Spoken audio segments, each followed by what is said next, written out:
Okay, I'm at Mound in Baraboo, Wisconsin. It's a 214-foot burial mound, effigy mound. It is in the shape of what Euro-Americans would call a man, and you might notice in some Anishinaabe folklore, it's considered Nanabozho. I think I pronounced that right. And when I view this mound through my lens of the psychic realm, the chest area appears to be moving up and down as though it's breathing. And while I did a walk around this mound, just to give my thanks, connect with the earth, one of my favorite things I experienced was the smell of sweetgrass dancing in the air, seeing a beautiful, beautiful spray of raspberries growing in the forest fields, pardon me, in the forest, and ferns kind of tickling the crescent-shaped ears of the top of the mound. I also got to say I saw a couple of mullein plants as well. So it's just a really gorgeous location. It's in the middle of farmland. So you see over here the green paint on the roadway is actually where this mound was desecrated by developers and builders to create this road that it's on. And that's where you turn into the parking lot. There's a little home here. And across the street, this appears to be private property, but you can see the prairie restoration work here on each foot of the mound. And I'm standing on an old tree stump. There are a couple of really old tree stumps here. Huge. And I'm barefoot. I probably shouldn't be because there are sharp things in the ground. But one of my favorite things about this site, so this is the old landmarker that was installed in the early 1900s, around the turn of the century, by Euro-Americans. And these three interpretive plaques are new. They were installed, I think, just last year. And they were actually created by Baraboo students that are part of like an indigenous group in one of the local schools. And here is the very important plaque of preservation, National Historical Landmark. Okay, the Department of the Interior, who right now we have Deb Holland, who is our Secretary of the Interior, and they actually work with land management. So I think it's fantastic that we actually right now in 2023 have a First Nations person in that position. It's long overdue. But what I love here in these interpretive pieces are you can scan to listen to music.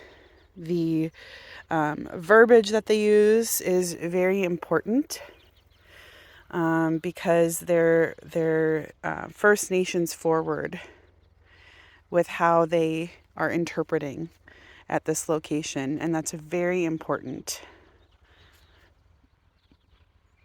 And I've been wanting to come here for a long time.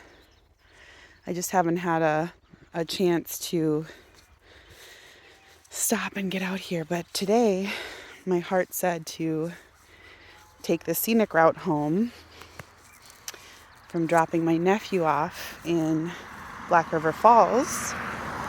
He spent the week with us, and so I did. I took the scenic route home, and I'm glad that I did because I stopped at the Ho Chunk Cultural Museum and I made a new friend Liza.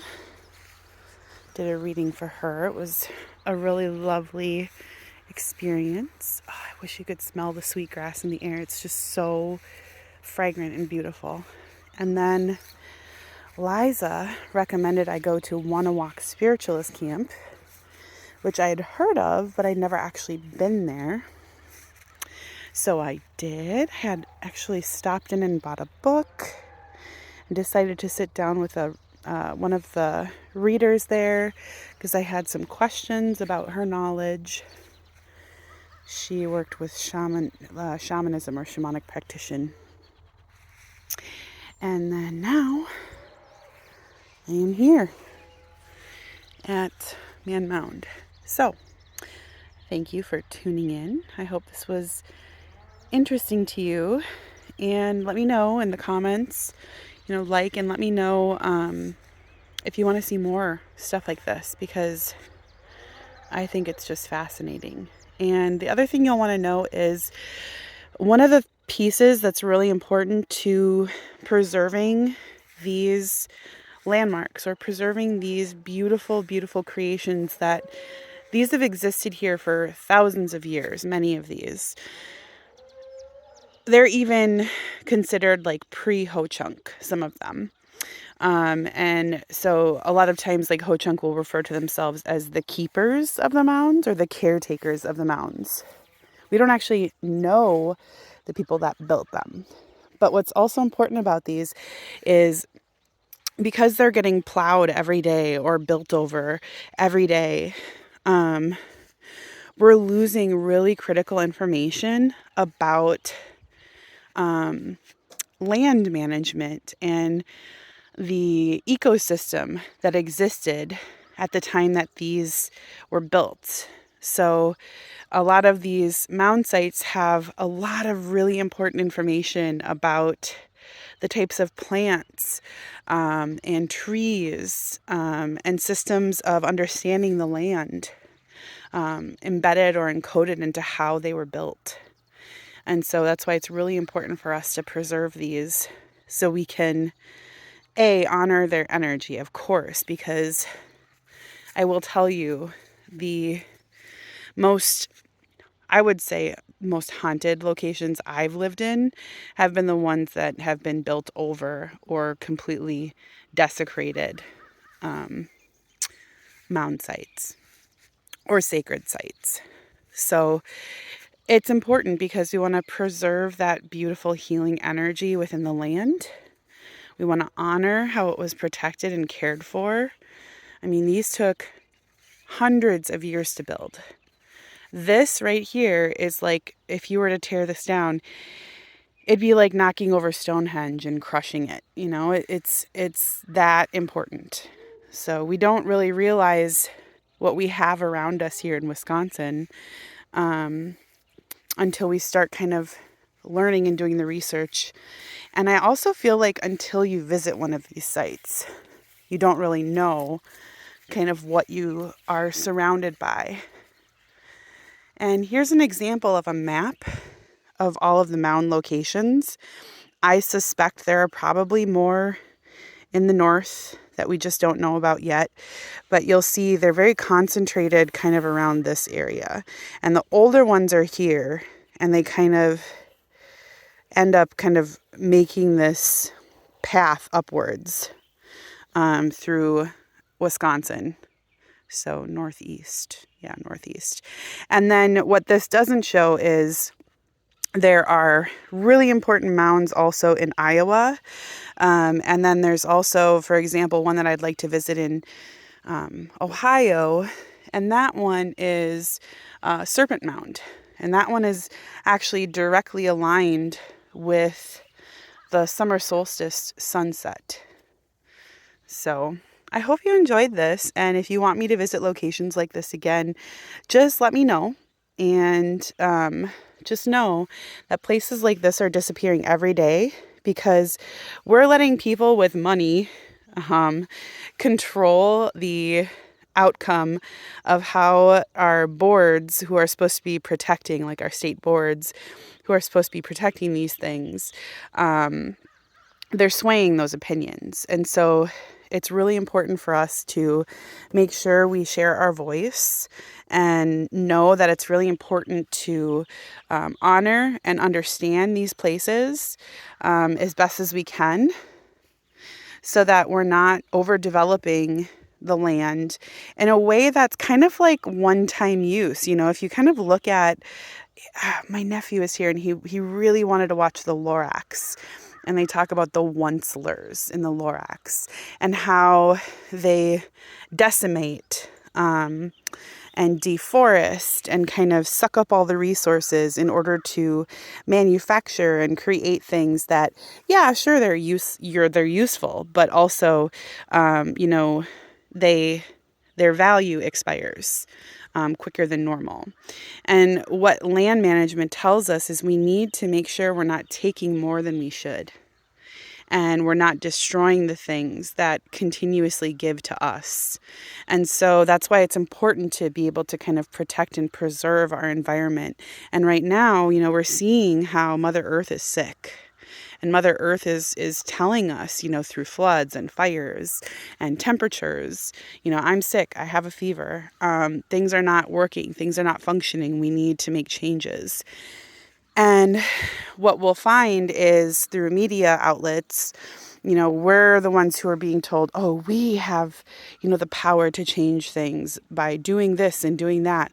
But really, in all actuality, it has to do with who is in control, who has money, who's actually making the things, and who has the power.